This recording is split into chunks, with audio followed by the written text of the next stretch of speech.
us have defining moments that serve as important transitions in our lives. At one point, she shared with her dad that she wanted to kill herself, and he told her that it would be a very selfish act. He also said that he would select a date and help her to carry out that act after people have the opportunity to say goodbye. Who knows what his intent was, but she believed that she had little value to him. Thankfully, before he passed away, he apologized and some healing took place. When our commencement speaker reflects on her upbringing, she describes it as painful. What we know to be true is that often through pain, we find purpose in our lives. That's right.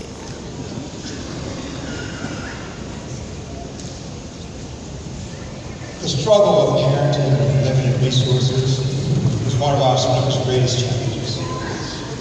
She was a young mother expecting another child and working at an elementary school who experienced extreme housing and income instabilities. She wasn't aware of the public assistance programs that may have been available to provide services to her. So she just continued to work, displaying her work ethics as needed to survive, but it was very difficult. Eventually, a co-worker, observing her challenges, referred her to an agency that assisted her with food. Throughout it all, she never lost faith and never gave up.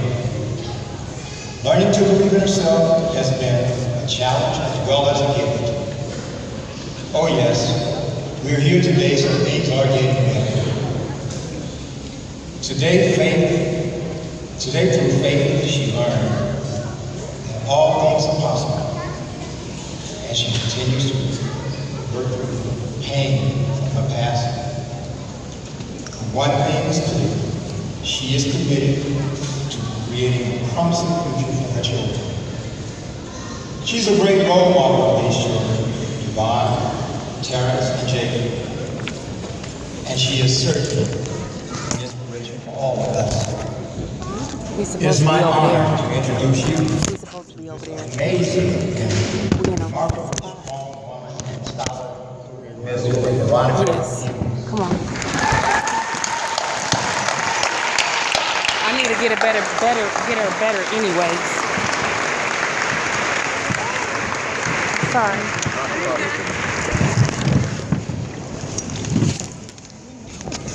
How do we get over there? Shoot, I want my phone. Good afternoon, class of 2017.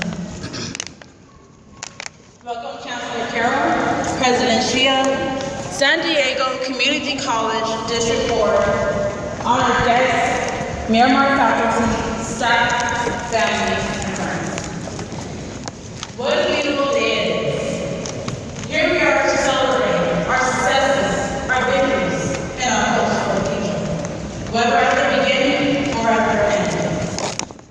Being the commencement speaker for Miramar College 2017 graduating class is an honor that truly humbles me. Today, however, I am going to ask that instead of the traditional address practice, you will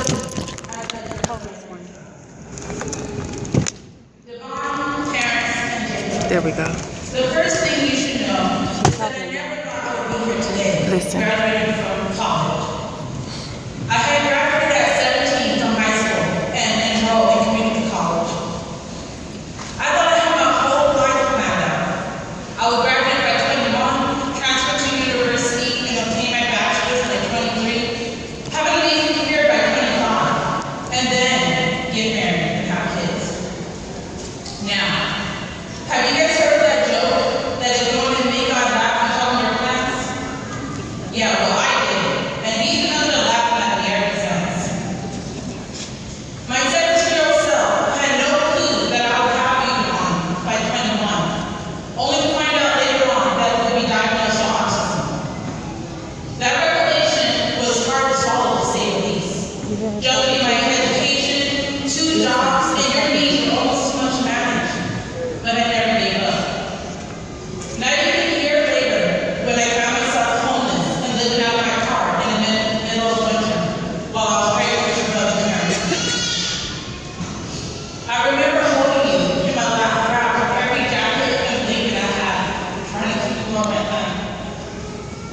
I miss San Diego's weather and food when I was in the middle of nowhere. I thought that by moving closer to family in Missouri, I would finally be able to get my life back on track. Instead, the opposite happened. I didn't realize that you could be surrounded by so many people and still feel so lost and alone. Terrence and Devon, you were 2 or 3 years old at the time, and at 5:30 every morning, we would walk 3 miles down a country road, rain, shine, or snow, to get you to daycare. Then I would walk 3 miles back to catch the first of my 3 buses across town to get to work, only to repeat the same process at the end of the day to pick you up. To get food, we had to ride 2 different buses, all 3 of us with our backpacks loaded with groceries. Many times you guys would cry because you're late, so we carry you any further. And I would sing songs and we play games to keep you going. I'm sorry. Our life was hard. But because of you, because of what I wanted for us, I never gave up. After 2 years, we moved back to San Diego, where I had my brother Jacob. And afterwards, I got a job as a night custodian. I finally felt like my life was getting back on track, except that it wasn't. Because I got home at midnight, I kissed you when you were already asleep, and saw you long enough in the morning to make you breakfast before taking you to class. On top of that, it was a struggle to find caregivers who understood autism. At this point, I was light years away from my original plans of a degree, a career, and the perfect life I had envisioned at 17. Worse, the constant fear of losing a job that provided for us always hung over our heads. And so I was hired as a caregiver and could provide you, Devon, with the care that you needed. See how much she loves you.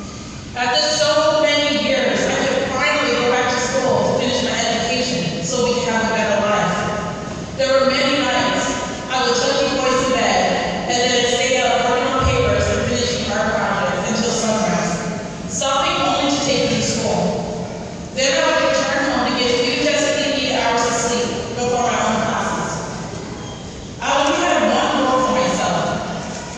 If there was no good reason to avoid taking a class, joining a club, or getting involved in any activity that would push me harder, then I do it. And even through all the struggles too, as much as I wanted to give up, I would not. Many times people had told me that I would never amount to anything, that I had screwed up my life too much to obtain anything greater.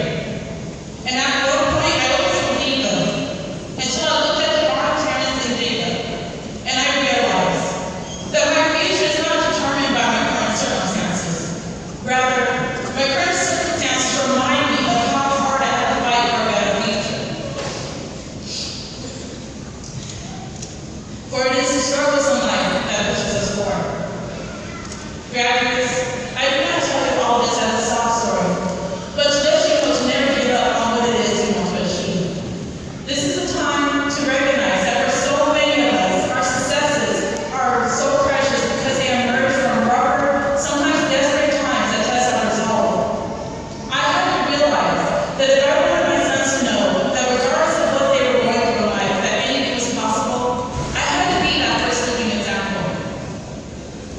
Now today, I graduate with all of you, with not 1, but 2 degrees, in anthropology and visual arts, and a high GPA. And in the fall, I will begin my bachelor's degree in anthropology at San Diego State University. So don't let life's unexpected tumbles deter you from trying harder. You got a People cap are on, you always still going have to to try to clap. tear you Your down mom's and deter amazing. you from where you're going. When you fall, just pick yourself back up and put one foot in front of the other. I already know that we can do it. And I know this how? Because you're all sitting here with me today. And like I said earlier, what a beautiful day it is. Congratulations, class of 2017. We did it. That's what.